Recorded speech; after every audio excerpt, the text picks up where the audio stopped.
como um farol que brilha à noite, como ponte sobre as águas, como abrigo no deserto, como flecha que acerta o alvo. Amai os vossos inimigos. Essa palavra pode ser uma palavra muito fácil de ser soletrada, de ser dita. Essa palavra ela foi dita pelo nosso Senhor e Salvador Jesus Cristo. Amai os vossos inimigos. Nós precisávamos entender o ambiente em que essa palavra ela foi pronunciada. Essa palavra ela foi pronunciada em um momento de muita dificuldade na nação de Israel. Nós precisávamos entender um pouco esse conteúdo histórico da nação e de tudo que eles estavam passando naquele momento em que estava nas influências do governo de Roma, sendo colônia de Roma, que era a nação que dominava o mundo da época em que Jesus estava aqui.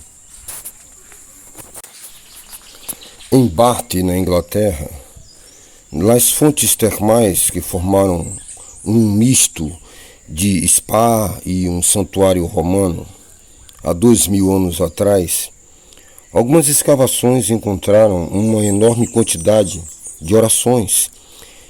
Ali os antigos pagãos, eles faziam escritas e ofereciam ali, nos muros daquele spa. Elas são chamadas de tábuas de maldição, porque o tipo mais comum daquelas orações que eram feitas, pela ampla margem, eram orações de maldição. Eles oravam para amaldiçoar os seus inimigos.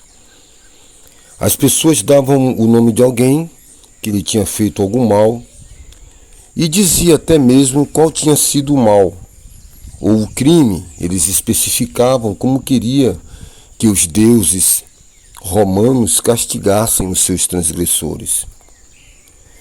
Docimedes perdeu 2 luvas, então ele fez uma oração de maldição. Ele pede que a pessoa que roubou perca o juízo e a visão ao entrar no templo da deusa, no lugar que a deusa escolher. Não importa quanto você goste das suas luvas, essa punição era um pouquinho exagerada. Um exemplo ainda mais eloquente dessas orações que foram descobertas em toda a área do Mediterrâneo antigo, vem dessas tábuas de maldição encontradas em Roma. Aí aqui vai uma dessas orações encontradas em uma dessas tábuas. Eu vos invoco, santos anjos e santos nomes, amarrai, imobilizai, atingi, jogai por terra, feri, destruí, matai e abalai Euquério, o cocheiro, e todos os seus cavalos. Amanhã na arena de Roma, que os portões não abram direito, que eles sejam lentos, que não passe, que não consiga fazer a curva direito, que não receba as honras, que ele não consiga fazer as ultrapassagens, ao contrário, que sua carruagem vire, que ele seja freado, que quebre durante a corrida, que fique para trás, tanto nas primeiras corridas quanto nas últimas. Agora, rápido, rápido. Essas orações eram conhecidas como tábuas de maldição. Então o Senhor Jesus Cristo, conhecendo toda essa historicidade, ele cita a sabedoria convencional da época, que todos conheciam e todos sempre ouviram falar. Todos eles ouviam falar essas palavras: ame o seu próximo e odeie o seu inimigo. Essas palavras que eram ditadas pelo escritor grego Xenofonte, ele disse que um homem deveria dar ajuda aos amigos e trabalho aos seus inimigos. Essas frases eram frases que eram sempre ventiladas ali entre os romanos e entre os judeus que estavam sendo cativos pelo governo do Império Romano. Todos eles tinham ouvido esses ditados de Xenofonte. Em seu leito de morte, Ciro, o rei da Pérsia, deu então o seu último conselho. Anotem as minhas últimas palavras. Se vocês fazem bem aos inimigos, fazem bem também aos amigos, nada disso é bom. Deve fazer bem aos amigos e deve fazer mal aos inimigos. Vocês devem também ser capazes de punir os inimigos da mesma forma e da mesma força com que você ama os amigos. Alguns filósofos estoicos também daquela época observaram que essa ira que as pessoas tinham estava aquém da dignidade humana e advertiam também, irmãos, que todos aqueles que deixavam-se dominar pelo espírito de vingança não estavam ainda evoluindo. O professor de literatura David Costa afirmou que o perdão, como conhecemos hoje, não existia na Grécia nem também em Roma. As pessoas tinham vários meios de aplacar a ira e restabelecer o relacionamento com outra pessoa. Mas esses meios eram ditados mais por padrões de honra, de status, de vergonha do que pelo pecado, pela expiação ou pela graça de Deus. Fazendo uma analogia grosseira, né? Por exemplo, quando um cachorro vê que o dono está com raiva, ele entra na casinha e fica ali quietinho, né? Ele fica se sentindo culpado até ver que a raiva do dono passou. Então, isso não é um arrependimento. É só um pequeno gerenciamento, né, de sofrimento. A pessoa está gerenciando o sofrimento. Não houve um arrependimento.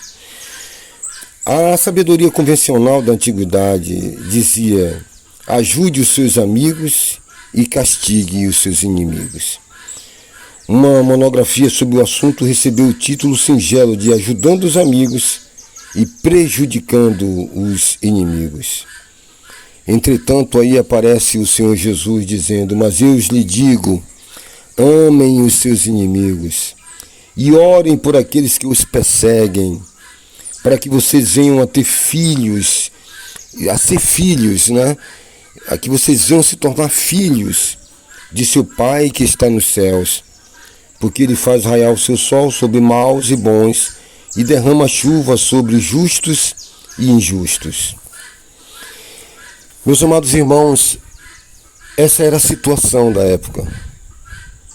Essa era uma situação difícil de você absorver naqueles dias. O povo judeu, a nação de Israel, estava cheia de ódio, estava cheia de ira, tinha que pagar impostos para viver na terra que tinha sido a terra prometida por Deus. Eles estavam completamente abatidos, completamente irados, cheios de vingança. Eles queriam destruir o Império Romano. Qualquer um deles iriam citar o que está relatado lá em 1 Macabeus, naquela grande revolta em que o povo, os romanos, os soldados, as legiões de soldados romanos, forçavam o povo de Israel, os judeus, a comerem carne de porco. E aqueles que não aceitavam comerem carne de porco, eles eram mortos das formas mais cruéis. Havia a tradição de amaldiçoar, havia essa tradição de perjurar, de vingança, de ira. Então vem o Senhor Jesus Cristo falando várias vezes de um povo que talvez esteja extinto, mas toda vez que Jesus fala desse povo, ele coloca o adjetivo bom na frente. Eram os samaritanos. Uma prostituta, onde ele perdoa, e aquela mulher transformada por esse poder do evangelho de perdoar, de arrancar os ressentimentos, os ódios, as disputas. E aquela mulher se torna uma grande evangelista.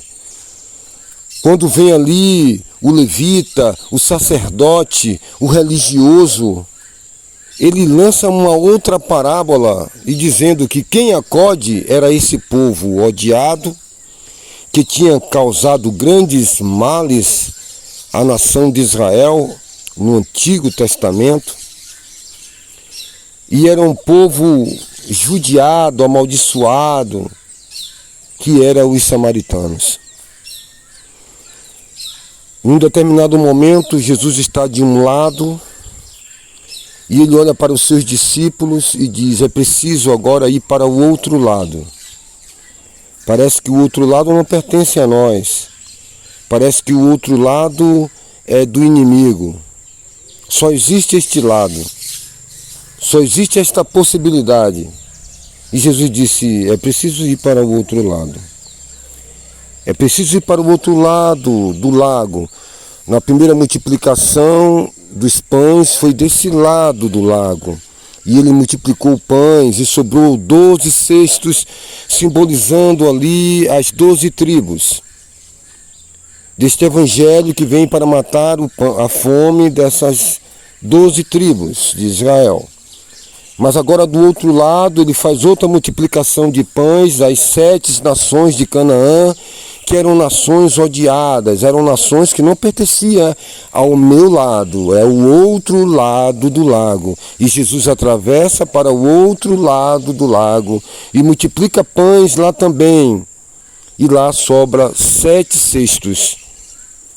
Eram 7 nações de Canaã, que simboliza os países e as nações de todo o globo terrestre. E 7, o número da totalidade, o número da perfeição. O que o Senhor Jesus está querendo dizer é que não existe lados. Não existe o lado direito ou o lado esquerdo. Não. A luz não tem união com as trevas. Esta guerra, ela não é uma guerra que deve ser militada, guerreada no campo físico. As nossas lutas e as nossas guerras não são guerras físicas, não são guerras ideológicas, não são guerras administrativas, não são guerras de gestões políticas, não são guerras de ideologias. Elas são cunhadas no mundo espiritual. São contra potestades, principados e denominações. Então Jesus, ele vai quebrando todas as barreiras. Ele vai de encontro a todo o raciocínio humano. Ao chegar ali naquelas nações ali dos samaritanos em Samaria, os discípulos, pensando em fazer um bom favor a Cristo e ao seu evangelho, disseram então: vamos pedir fogo do céu em um estilo vingativo que apela para a natureza caída, humana, sem redenção, sem paz e sem o evangelho do reino, as boas novas, que traz o perdão, que é o mediador, que é a ponte que liga os dois lados. E ali o que acontece? Acontece algo fenomenal. Jesus disse: não, vocês não sabem qual é o espírito, qual é a missão que eu estou aqui. Não, esse não é a minha função, essa não é a tônica do evangelho. Esse não é o Cristo, não é o Messias, não é o enviado com a sua palavra de poder e de salvação, de redenção ao mundo. Lá do outro lado só tem alguém para recebê-lo em um outro momento, quando ele atravessa do outro lado. Quem está lá para recebê-lo, para dar as convivas, para dar ali as recepções? Quem foi ali o anfitrião que estava para recebê-lo? Estava ali o endemoniado gadareno. Do outro lado ele foi recebido e foi liberto. E você pode notar aqui a tristeza e a angústia daquele jovem quando ele pede para seguir a Jesus. E Jesus disse: vá à cidade, à sua família, a Decápolis, as 10 cidades que cercam essa redondeza de Gadara. Diga a todos eles das coisas maravilhosas que o Senhor Deus te fez. E você pode ficar vendo de longe o barco se afastando e a tristeza dos olhos daquele jovem, porque ele tinha algo em mente, Deus tinha outra coisa em mente para ele. E ali de repente, quando Jesus volta, não tem mais um endemoniado para recebê-lo, mas uma grande multidão. que traziam doentes e pediam para tocar na orla do seu manto, e Jesus permitia e eles eram curados, restaurados, transformados. Essa é a tônica do Evangelho, cujo qual Paulo, ele entende e escreve a Roma, Roma da vingança, Roma das mortes e dos assassinatos brutais e das formas mais brutais, que exacerbava aquilo que havia dentro do homem caído, o ódio, a disputa, a vingança, a destruição e a morte. E Paulo, entendendo, ele fala de guerras e de divisões que já haviam naquela época. Ele disse, olha, agora em Cristo nós somos nova criatura, vivemos o reino de Deus que está dentro de nós. E este reino é implantado, mas não é um reino político. É um reino que aponta a cidade da Nova Jerusalém, o mundo milenial. Não é esse reino, nós estamos no mundo, mas não somos do mundo. O reino de Deus está dentro de nós na prática, no existencialismo de nossas atitudes, das nossas vidas cotidianas, daquilo que eu trago das visões mentais e da vontade do coração para a força motriz das mãos e das atitudes. Então Paulo disse, não há mais bárbaro, não há mais cita, não há mais grego, não há mais guerras, não há mais China, não há mais Rússia, não há mais blocos que dividem os homens, não há mais americanos, não há mais guerra das Malvinas entre a Argentina, a França ou Inglaterra, não há mais divisão política, não há mais apartheids, não há mais homem nem mulher, todos vós sois um em Cristo. Ele aponta lá para frente, ele aponta para o novo homem em Cristo, livre dos conceitos humanos, livre das ideologias, das divisões partidárias, e ele aponta para esse novo ser. E aí vem o apóstolo Pedro entendendo tudo isso, e aí ele reforça, ele diz, olha, vocês foram chamados, não foi para amaldiçoar. Essa é uma prática entre vós, mas não foi para amaldiçoar que nós somos chamados. Nós somos chamados para abençoar, impõe as mãos, quebra as maldições e abençoa. Já o apóstolo Paulo em outras vezes dizer, olha, dai lugar à ira, mas a vingança pertence a Deus, ou seja, essa ira de forma humana, que você ficou nervoso, enraivado, que o sol não pode se pôr sobre esta ira. Repreende, abandona, larga, deixa. E o apóstolo, ele entende estas tônicas do Evangelho. Então Jesus traz essa palavra, não odeie. Você quer se tornar filho do Pai Celeste? Não faça isso. Essa é uma prática de vocês, cheio de ódio no coração, porque seus filhos foram queimados, vocês foram destruídos, vocês estão sendo perseguidos, estão sendo atormentados. Essa é a natureza do primeiro homem, é fácil matar, odiar, amaldiçoar, mas agora eu digo, não amaldiçoeis. Abençoeis, para que vocês se tornem filhos do vosso Pai que está nos céus. Aí ele diz uma palavra, ore pelos que vos perseguem, ame os seus inimigos, ame os romanos que matam, que queimam seus filhos, que arrancam os dentes, que esfolam a pele, que matam das formas mais torturantes e brutais.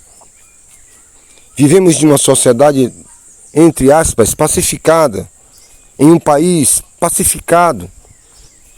Mas essas palavras, elas vão ecoar em um ambiente como aquele, de forma trucidante, angustiante. É muito difícil o que o Senhor pede, é muito difícil amar Ele.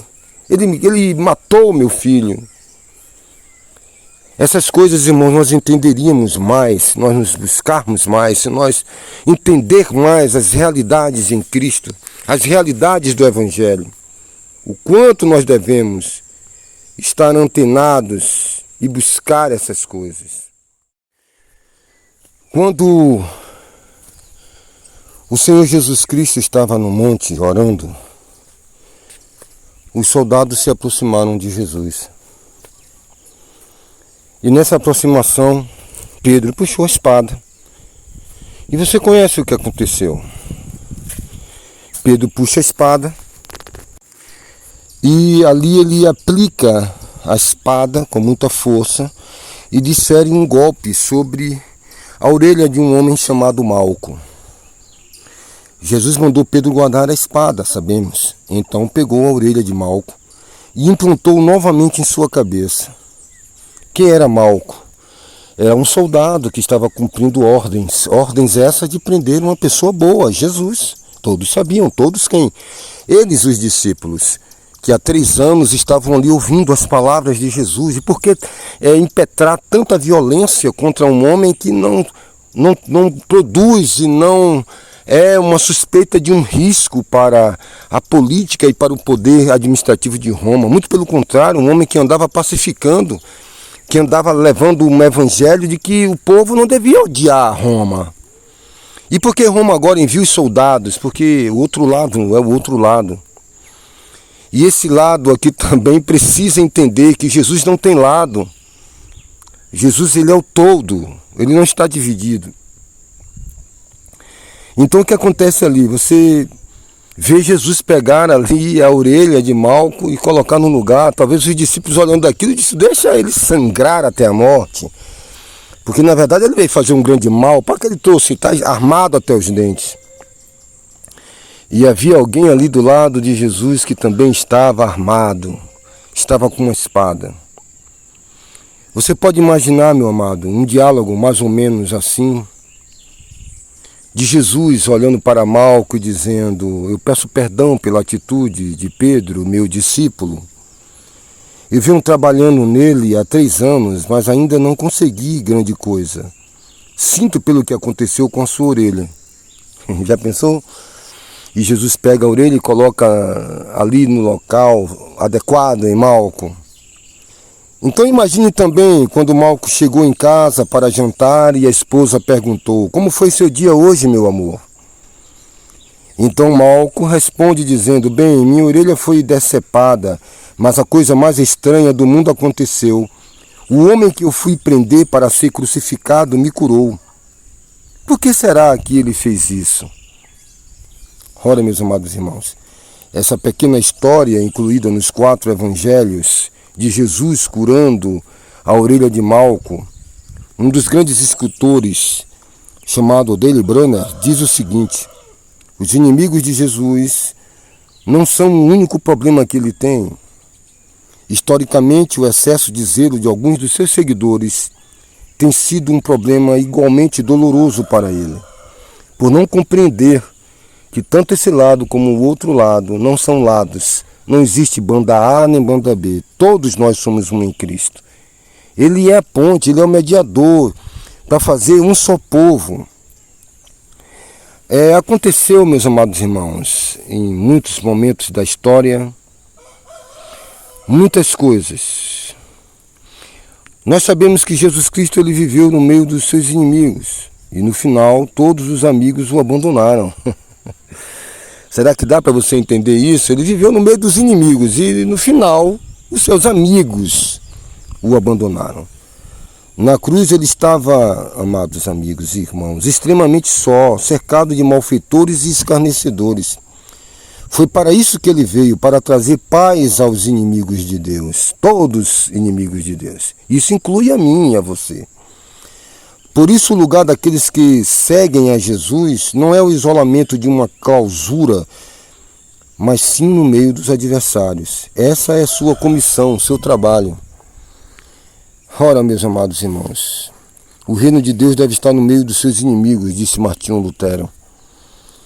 E aquele que não aceita isso não quer fazer parte do reino de Jesus Cristo. Ele quer estar entre amigos, sentar-se entre rosas e lilazes, não com as pessoas ruins, mas com o povo devoto, os blasfemadores, os traidores de Cristo, do Senhor Jesus. Se eles tivessem feito isso, se os discípulos tiverem feito isso, quem poderia jamais ser poupado? Quem poderia? Quando ele disse, ó blasfemadores, traidores de Cristo. Se já pensou se Jesus na cruz tivesse falado isso? Quem poderia escapar, ser poupado da morte eterna? Ninguém. Jesus não tinha ira. Ele, ó Pai, perdoa porque não sabem o que fazem. O perdão é a grande tônica do Evangelho. Nós aprendemos isso com um dos primeiros filhos de Deus, ali, o primeiro mártir que foi Estevão. Ele foi morto por causa de sua fé, morreu dizendo palavras estranhas ao pensamento do mundo antigo. Senhor, não o consideres culpado deste pecado. Eles entendiam, ele era um homem cheio da graça de Deus, cheio da graça de Deus. Os ensinamentos do Senhor Jesus Cristo também, irmãos, influenciaram a um homem que eu admiro, de uma certa forma, que chama-se Leon Tolstói. Ele abandonou todas as suas obras, perseguido pelo comunismo na Rússia, e ele escreveu um livro intitulado A Ressurreição. Foi proibido na Rússia, mas inspirou um advogado. Aquele advogado ele estudava na Inglaterra. E aquele advogado que estudava na Inglaterra, ele criou uma comunidade e colocou o nome da comunidade em homenagem a Leon Tolstói. Ele colocou o nome da comunidade Tolstoiana. E ele foi lá para a África do Sul. Presta bem atenção nesse caso que eu lhe conto.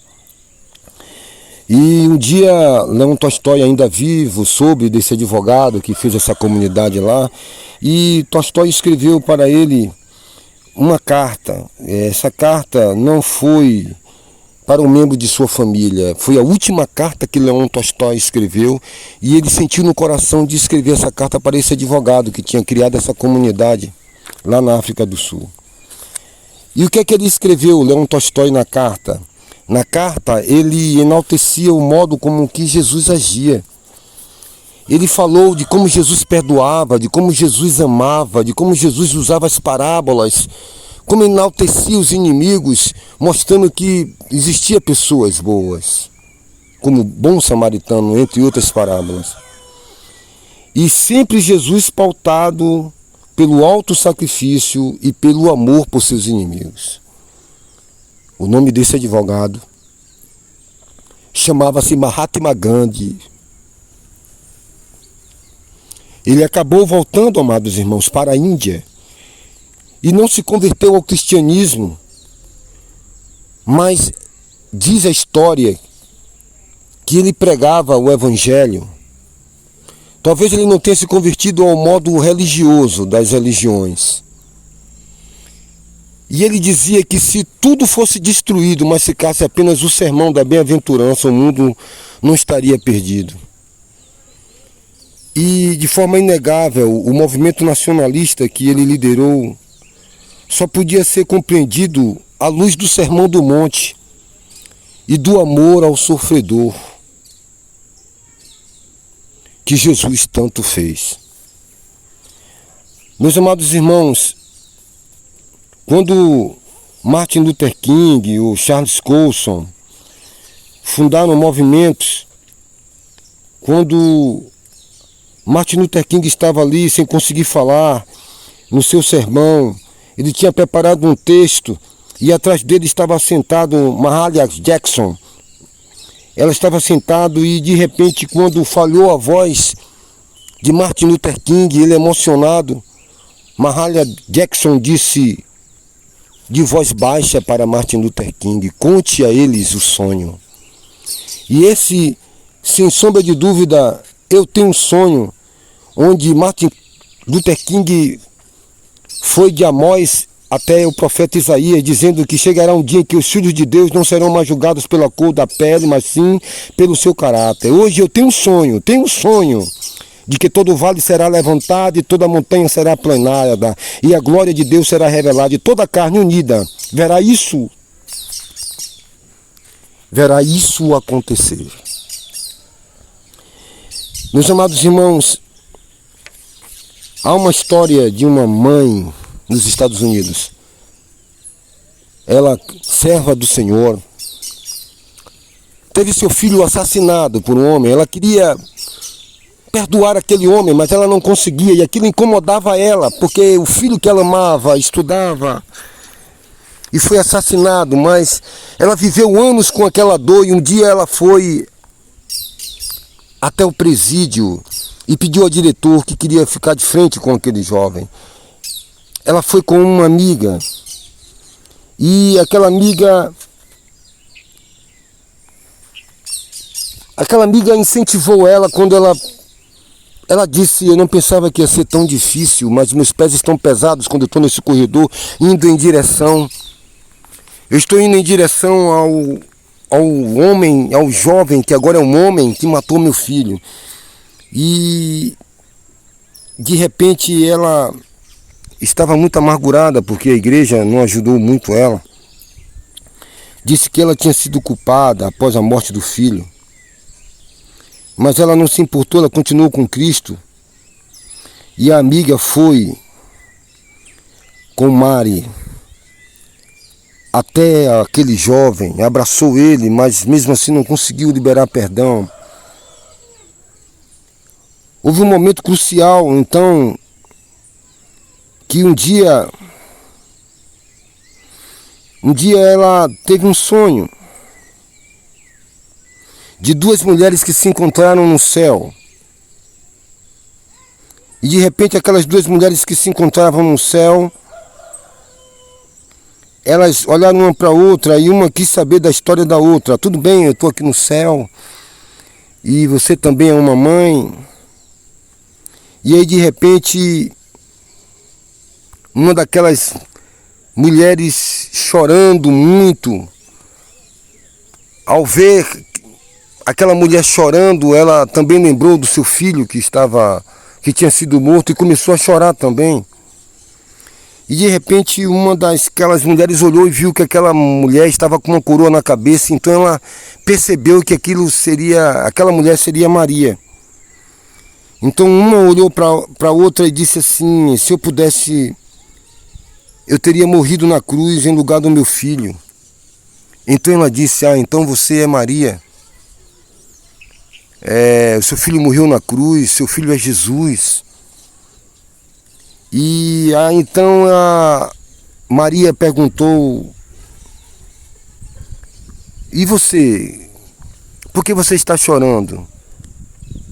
Aquela mulher já estava de joelho ali diante de Maria. Limpou uma lágrima e perguntou: diga-me o nome do seu filho para que possamos chorar juntas. Então aquela mãe olhou para Maria e disse: meu filho é Judas Iscariotes. Meu amado irmão, é o fim de um poema antigo. As duas mães que se encontraram no céu. A mãe de Judas Iscariotes e a mãe de Jesus, Maria. Maria olha e chorando, e as duas mães chorando, e Maria diz: se eu pudesse ter morrido na cruz pelo meu filho. Então aquela mãe de Judas Iscariotes, percebendo que ali era Maria, dobra o joelho, enxugando as lágrimas, e Maria pergunta: mas e você por que chora? Chora pelo teu filho também? E como era o nome do teu filho, para que possamos chorar juntas? E aquela mulher diz: o nome do meu filho é Judas Iscariotes. Você entende o que é o perdão? Você entende o que é o Evangelho? Você entende o que é o Evangelho? Não são as teologias. Não são as divisões do outro lado. Não são as divisões da banda A ou da banda B, do partido político, da placa religiosa. Todos estão errados. Todos estão errados. Todos estão errados. Se não entende o Evangelho de Cristo, se não entende o amor de Cristo, todos estão errados. Eu não pude falar homens espirituais, porque vocês estão divididos entre crélegos e leigos, entre católicos e protestantes, entre um apartheid entre negros e brancos. Vocês estão divididos, vocês estão cheios de ódio. Um é batista, o outro é cristão do Brasil, o outro é assembleano, o outro é budista, o outro é isso, o outro é aquilo. Não. Cristo não tem lado, Cristo é o todo. Quando você entender o amor de Cristo, a ponte que ele veio ligar de um lado do lago ao outro lado do lago, então você será filho do Pai Celestial, que envia o seu sol para bons e para maus. O Deus justo, seu nome é Yeshua HaMashiach, Jesus Cristo, o Filho de Deus. Porque Deus amou o mundo de tal maneira que deu seu Filho unigênito, para que todo aquele que nele creia não pereça, mas tenha a vida eterna. Mergulhe nas palavras de Cristo, reformule seus conceitos de evangelho. Talvez todos nós estejamos errados sobre quem é Cristo e o que é a sua palavra. Que Deus tenha misericórdia de nossas vidas, que nós possamos mergulhar no amor de Deus, no amor do Pai, porque rios de água viva fluirão dos vossos interiores. Que Deus em Cristo vos abençoe.